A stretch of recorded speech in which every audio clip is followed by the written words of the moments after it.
या मदेलो या हकीकत समझो, लेकिन वो बात बता रहा हूं जो कोई हकीम नहीं बताएगा। आप शाम को आए तो आपकी जिम्मेदारी है, अगर 1 लाख रुपए भी आप कमाते हो और बच्चों के बारे में आपको पता नहीं, बच्चों की तरबियत ना कर सके तो आपके 1 लाख रुपए बेकार है। अगर आपके बच्चे तमीजदार ना बन सके, आपके बच्चे बाअदब ना बन सके, आपको अपने बच्चों की खबर नहीं। आज क्यों हमारी बच्चियां बिगड़ रही हैं, बाप को खबर ही नहीं है। पहले अगर बच्ची 1 घंटे के लिए पड़ोस में जाती थी तो बाप 3 बार पूछता था मां से, कहां बेटी? पड़ोस में गई होगी। कहां बेटी? पड़ोस में गई होगी। जरा पूछ तो जाकर कहां पड़ोस में गई है। अगर 1 घंटा 10 मिनट हो गए तो जाके बच्चा देख करके आ रहा कि बेटी आई क्यों नहीं। आज सुबह बेटी बैग लेकर के निकली है कॉलेज का, शाम तक बेटी का पता नहीं है।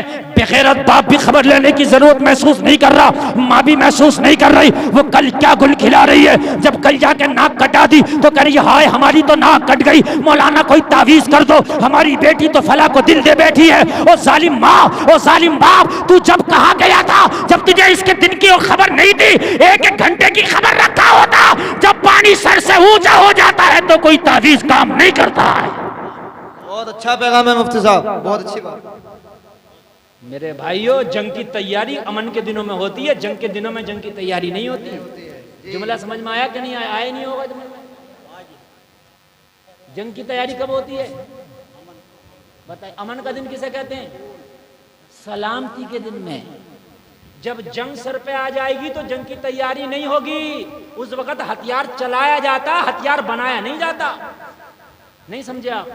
जब जंग आपके यहाँ कोई झगड़ा करने आ जाए तो हथियार बनाओगे कि जो बना हुआ रखा होगा चलाओगे? चलाओगे ना, तो पहले बना कर रखना पड़ेगा ना। तो मेरे भाई, जब पानी सर से ऊपर उतर जाता है ना तब कुछ नहीं हो पाता है।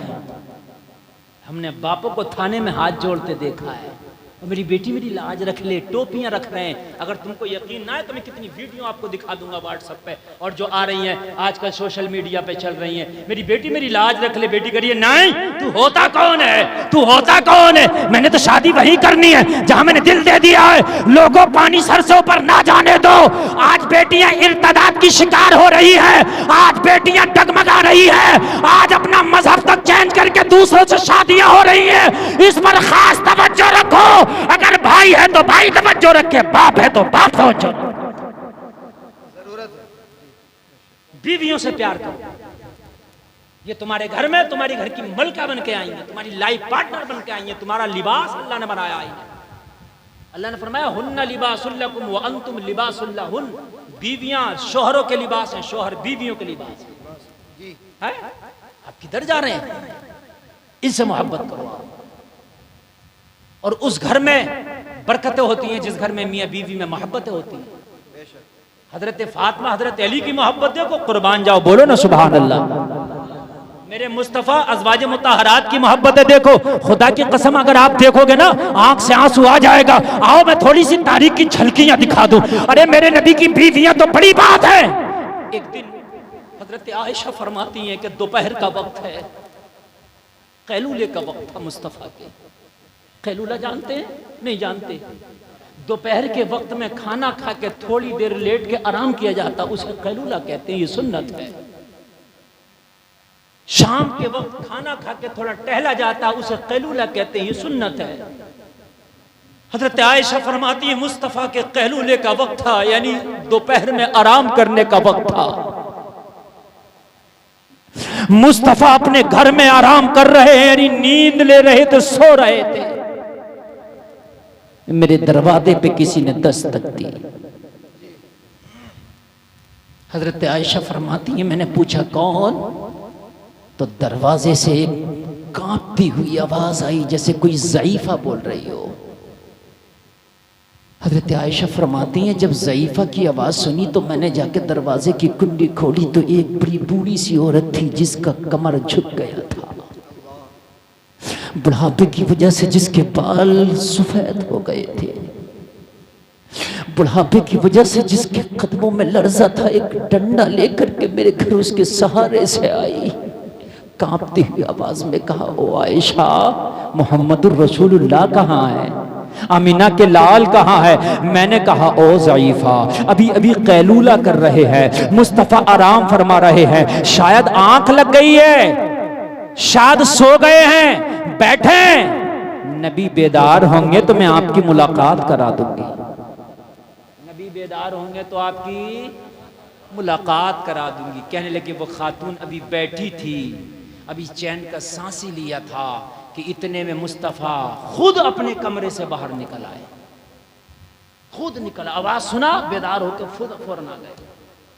और जब नबी की उस बूढ़ी पे नजर पड़ी तो मेरे नबी की आंख से आंसू निकलने लगे, इतने आंसू निकले, नबी इतना रोए उसे देख के कि नबी की हालत मैंने देखा कि जो सही नॉर्मल कंडीशन होती है ना, नॉर्मल कंडीशन से दूसरी तरफ हालत बिगड़ने लगी। मैं हैरत में पड़ गई, या अल्लाह ये बूढ़ी है कौन जिसे देख के नबियों का सरदार इतना परेशान, या अल्लाह ये बूढ़ी है कौन जिसे देख के अमीना का लाल इतना रोता है कि आंख से आंसू जारी है, या अल्लाह ये बूढ़ी है कौन। मैं तो मुस्तफा की आंख को देखती थी, मुस्तफा के चेहरे को देखती थी, मुस्तफा के रोने को देखती थी, और मैं खामोश बैठी थी, कभी बूढ़ी को देखती, कभी मुस्तफा को देखती, कभी बूढ़ी को देखती, कभी मुस्तफा को देखती। बस मेरे करीब मुस्तफा ने बूढ़ी की खैरियत पूछी, कैसी हो? उसने खैरियत बताई, मैं अच्छी हूँ। मेरे नबी ने फरमाया, आयशा घर में कोई खाने का सामान हो तो ला के दो, इसे बूढ़ी को खिलाओ। मैंने खाने का सामान ला के खिला दिया। फिर मेरे मुस्तफ़ा ने फरमाया, आयशा अगर घर में कोई पहनने का कपड़ा हो तो ला के दो, इस बूढ़ी की मदद करो। मेरे घर में जो पहनने का कपड़ा था ले आई, मैंने बूढ़ी की मदद कर दी। मेरे नबी ने फरमाया, आयशा अब घर में अगर कोई रकम हो, दिरहम दिनार, तो ला के दो, इस बूढ़ी की मदद करो। मेरे घर में जो भी दिरहम या दिनार रखा था मैं सब ले आई। लाने के बाद मैंने बूढ़ी की झोली में डाल दी, मैंने मदद कर दी। मेरे करीम मुस्तफा ने 3 तरह से मदद करी, एक तो खाना खिलाया, दूसरा कपड़ा दिलाया, तीसरा दिरहम दिनार दिलाया। 3 तरह से मेरे मुस्तफा ने मदद कर दी। जब 3 तरह से मदद कर दी, बूढ़ी खुश हो गई। खुश होने के बाद मैं खड़ी हो गई, बिस्तर से खड़ी होकर कहने लगी, या रसूल अल्लाह मुझे इजाजत दो, मैं घर जाना चाहती हूँ। मेरे नबी ने अश्कबार आंखों से उसे विदा किया। मेरे नबी विदा करने के लिए दरवाजे तक पहुंचे हैं और दरवाजे पे खड़े हो गए। वो बूढ़ी डंडे के सहारे से जा रही है और मेरे करीम मुस्तफा अश्क बरसाती आंखों से उसे विदाई दे रहे हैं। जब वो काफी दूर पहुंच गई, करीम मुस्तफा दरवाजा लगाकर घर में तशरीफ लाए। जब मेरे नबी बैठे हैं, बैठने के बाद जब मेरे नबी की हालत जरा नॉर्मल हालत पे आई है, मेरे नबी की कंडीशन जब इस सभी आई है, तो अम्मी आयशा कहती है, मैंने धीरे से पूछा, या रसूल अल्लाह ये औरत है तो है कौन? ए मेरे आका जिसकी वजह से आप इतने परेशान हैं। या रसूल अल्लाह इस औरत का नाम तो मैं नहीं जानती, आज मैंने पहली बार इस औरत को देखा है। मेरे करीम मुस्तफा ने फरमाया, आयशा तुम नहीं जानती इस औरत को, ये मेरी पहली बीबी खदीजा की सहेली है। बेशक सरकार की सबसे पहली बीवी कौन है? खदीजा। कौन है? जोर से बोले जरा, याद हो जाएगा नाम। हजरत खदीजा मेरे नबी की सबसे पहली बीवी है, सबसे पहली बीवी। मेरी पहली बीवी खदीजा ये उसकी सहेली है। और उस वक्त हजरत खदीजा का विसाल हो गया था। मेरे नबी ने फरमाया कि खदीजा के जब सामने ये आती थी तो खदीजा इसे खाना खिला के मदद करती थी, कपड़ा दे के मदद करती थी, और खदीजा इसे रकम दे के मदद करती थी। इसी 3 तरह से मैंने भी मदद किया है ताकि मेरी खदीजा की रूह कब्र में ठंडी हो जाए। ये है नबी का अपनी बीवियों से प्यार। कह दो ना सुभान अल्लाह। ये जो जा रहे हैं ना, जरा जाने दो या दरवाजा बंद कर दो। ये लोग आते हैं तमाशा देखने। इतनी प्यारी बात बता रहा हूँ ना, इतनी प्यारी खुदा की कसम में बात बता रहा हूँ, अगर सुनने वाला होगा ना तो पूरी रात सुनता रहेगा। इन्हें भी चटकुल्ले सुनाता रहा हूँ, इधर उधर के तो मजे आते रहेंगे, खे के है करते रहेंगे बस। और अभी इनसे पूछ लूँ कि सरकार की पहली बीवी कौन सी है, तो कहेंगे मैं मौली साहब को फोन लगा लूँ। और मैं बता रहा हूँ तुम्हें तो कुछ पता नहीं, कम से कम सुन लो। ये चटकुल्ले तुम्हें कब्र में काम में नहीं आएंगे, ये जो मैं नबी की हदीस से सुना रहा हूं ये काम आएंगे। नबी का प्यार देखे सहेली के लिए इतना हमदर्दी, बीवी के लिए कितनी हमदर्दी हो। बेटा कह दो ना यार सुभान अल्लाह, कितनी हमदर्दी हो है। आज कुछ लोग जुल्म भी करते हैं, अगर नमक तेज हो जाए तो जलील करते हैं बीवियों को। अगर कपड़ा वक्त पर ना धुला जाए तो उन पर बड़ी सख्तियां करते हैं, गालियां तक दे देते हैं। वो लोगों ये बड़ी गलत बात है। बहुत गलत बात है। उसकी वजह तुम्हें पता नहीं, उसने जहाँ पर बचपन गुजारा था वो उसने अपना घर तेरी खातिर छोड़ दिया। जिस माँ के आंगन में वो जवान हुई थी, माँ का आंगन छोड़ दिया है। जिस बाप के दामन में वो जवान हुई थी, उस बाप का दामन छोड़ दिया है। और उस बाप से पूछ कि अपनी कलेजे के टुकड़े को तेरे डोले में कैसे उस बाप ने बिठाया है। सब छोड़ के आ गई, सबको उसने अलविदा कह दिया। और जिस दिन बाप के घर से डोले में बैठी थी, ये वादा करके आई थी, ओ बाप यहां से मेरा डोला निकल रहा है, मेरे शोहर के घर से मेरा जनाजा निकलेगा। बेशक, सुभान अल्लाह, नारे तकबीर, नारे रिसालत, उलमाए अहले सुन्नत। इतना बड़ा कॉन्ट्रैक्ट करके आई है वो, और तू फिर है कि जरा से नमक के ऊपर गालियां दे देता है, जरा सा कपड़ा ना धुले तो गालियां दे देता है, जरा सा काम वक्त पर ना हो तो गालियां दे देता। अरे तुझे पता नहीं, मेरे नबी ने तो यहां तक किया है, हजरत आयशा रोटियां बना रही हैं तो मेरे नबी चूल्हे में आग जला रहे हैं। वाह वाह वाह वाह, सुभान अल्लाह। आग जला रहे हैं चूल्हे। अगर बीवी बीमार है तो शोहर भी उसके, ओ भाई नौजवान क्या बात है, देखो डिस्टर्ब नहीं, बच्चा सो रहा, सोने दो, अरे सोने दो उसको, बच्चा है सोने दीजिए। आप सुनिए, आप सुनिए, आप देखिए डिस्टर्ब करेंगे तो मैं आपको एक बात बता दूं, आप सुन लीजिए एक बात। 12 मिनट आ गए, 12 बज के, और 12 बज के मेरी 11:30 पे तकरीर शुरू हुई थी।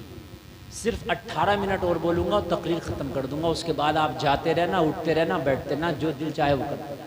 1 घंटा तकरीर मेरी हो जाएगी, ठीक है ना। इसलिए कि शहद लेके आदमी एक उसमें आ गया था, इतर लेके गांव में बेचने चला गया। इतर तो गया ना, तो उन्हें तो पता ही नहीं था इतर क्या है, और ऐसे कुल्लड़ देहात में पहुंच गया, अतर का क्या पता। तो वो अतर बेचा, इतर बोले भाई ये क्या होता, बोले साहब ये इतर तुम्हें पता ही नहीं। तो एक देहाती आके बोला तुझे पता क्या होता, रोटी के साथ खाया जाता। तो दूसरा बोला हट, रोटी के साथ क्यों खाया जाता, चावलों के साथ खाया जाता है।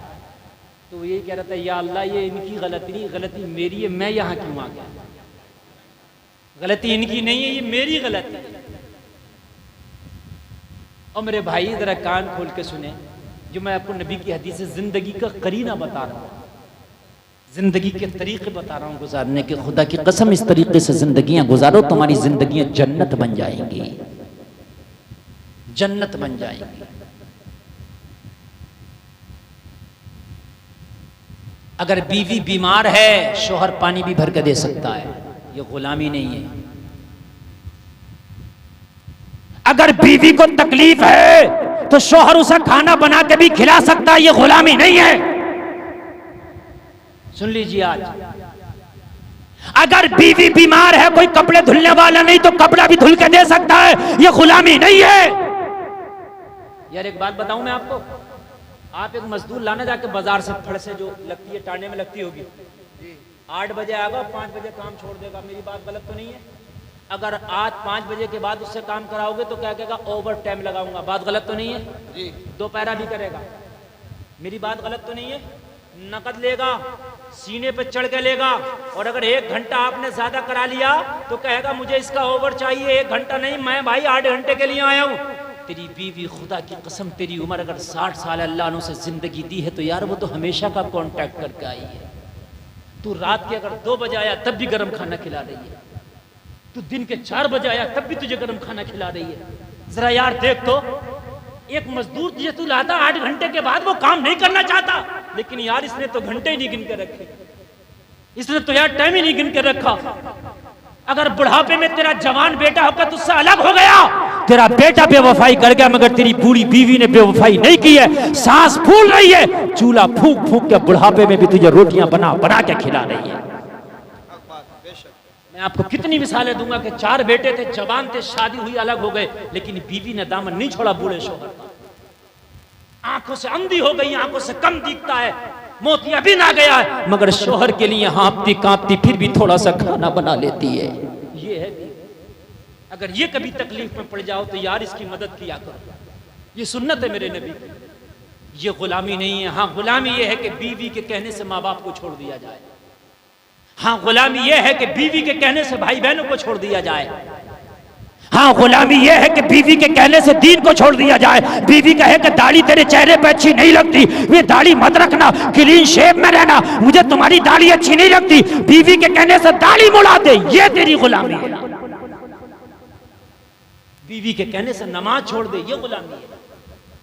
बीवी के कहने से दीन छोड़ दे, ये गुलामी है। बीवी के कहने से शरीयत छोड़ दे, ये गुलामी है। लेकिन बीवी अगर परेशान हो, उसकी मदद कर दो, तो ये गुलामी नहीं है, मुस्तफ़ा की सुन्नत है।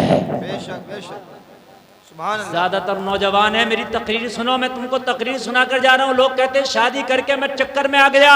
यार, नबी की जिंदगी को सामने रख के जिंदगी गुजारो। खुदा की कसम, शादी के बाद तेरी जिंदगी जन्नत बन जाएगी। प्रोफेसर से कहा दस्तरखान बिछा लेना। क्या कर लेना? दस्तरखान बिछा लेना। कौन? 5 मिनट में जाना है? किसे कह रहे हो 4 मिनट है? बहुत थोड़े हो आप। मैं कई लाख के मजमे में तकरीर करता हूँ और जब देख लेता हूँ कौन क्या चाह रहा है, किधर क्या हरकत कर रहा है। आप जानते नहीं हो, मैं बहुत माइंडेड आदमी हूँ, बहुत ज़्यादा। इतनी तेज़ में मेरी मेमोरी चलती है, मुझे खुद नहीं पता कितनी तेज़ चलती है। हाँ, मैं खुद पहले हिसाब लगा लेता हूँ तोड़ जोड़ के कैसा होना, और अल्हम्दुलिल्लाह 95% वही होता है जो पहले हिसाब लगा लेता हूँ कि ये होना। और कभी यकीन ना आए तो फिर बात करके देख लेना मुझसे। हाँ, इतनी बड़ी, मैं आपको बहुत बड़ी बात बता रहा हूँ। चूंकि मौलवी ऐसे नहीं होता, बहुत सारी किताबें पढ़ने के बाद जाके कहीं मौलवी बनता है, और मैं तो हाफिज़ कुरान भी हूँ अल्हम्दुलिल्लाह। तो आप मोहब्बत से सुनते रहिए, वरना तो 18 मिनट के 15 ही बचे होंगे मुश्किल से। हाँ, ये मोहब्बत का सौदा है, ये तो मास्टर साहब की मोहब्बत है। हम हाजिर आ गए, समझ रहे हैं आप? हाँ, वरना तो बड़ी मुश्किल से आना होता। कहीं 6 महीने पहले आप राब्ता कर पाते तो कहीं तारीख मिल पाती।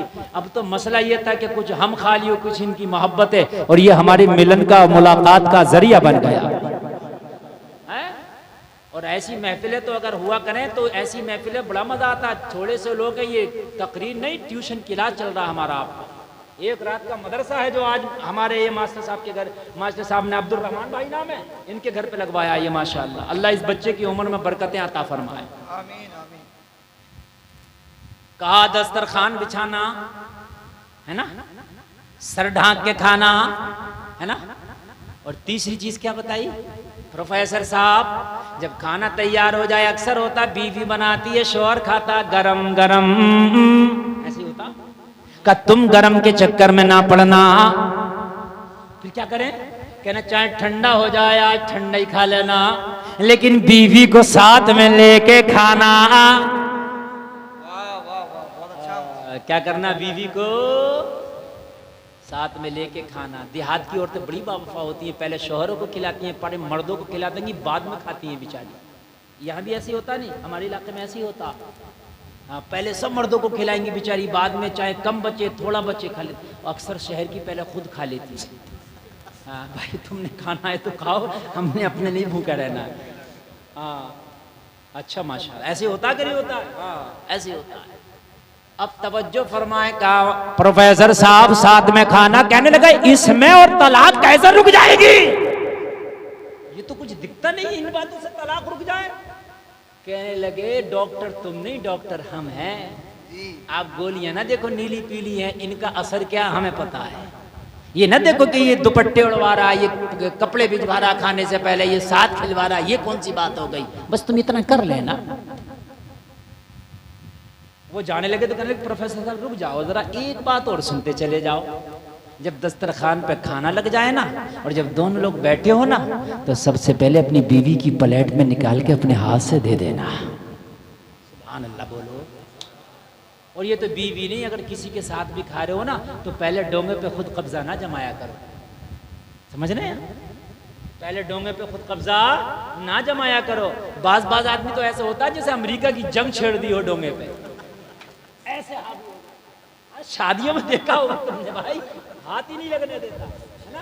तो भाई ऐसा नहीं होने दिया करो मेरे भाई, पहले अपने भाई को निकाला करो, चाहे तेरे लिए बोटी बचे ना बचे, एक बार उसे निकाल के देना। दूसरा डोंग आगा तो कसम खा के कहता हूँ, वो निकालते हुए शर्म आएगा, तेरे आगे आगे कर देगा, खुद शर्म आएगा। और कोई अगर बेशर्मी हुआ तो बात अलग ही है। मैं उसकी बात नहीं करता, लेकिन खुद बताइए अगर तू एक बार अपने भाई के लिए आगे बढ़ाएगा तो दूसरी बार जब डोंगा आएगा तो वो कब्जा नहीं करेगा कि भाई पहले आप निकाल लें, तो फिर आप निकाल लेना, तेरा भी काम हो जाएगा। बात है कि नहीं है? न इधर से बदमाशी ना उधर से बदमाशी। और इधर जब चल रहा होता ये खा रहा होता ये सोच रहा होता चल अब के तो तूने कब्जा कर लिया, दूसरा आने दे, दूसरा आया तो उसने ऊपर से ही ले लिया, उसने नहीं आने दिया नीचे, है कि नहीं है? उसने नहीं आने दिया नीचे, ऊपर से ही। हाँ, तो भाई ये सब जानवरों के तरीके